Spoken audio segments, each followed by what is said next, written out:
আসসালামু আলাইকুম। প্রিয় মুসলমান ভাইয়েরা, সূরা বাকারার 250 নং আয়াতের ফজিলতটা একটু শুনে যান।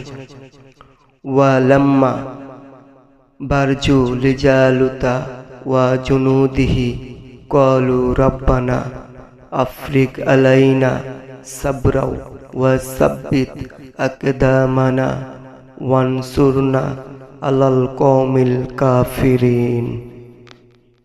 এই আয়াতটি হচ্ছে যে কোনো সময়ে দিনের উপর অটল থাকার একটি দোয়া।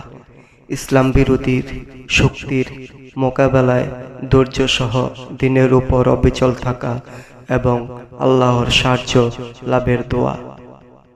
বাংলায় অনুবাদ হচ্ছে, হে আমাদের রব, আমাদেরকে ধৈর্য দান করুন, আমাদেরকে দৃঢ় পথে রাখুন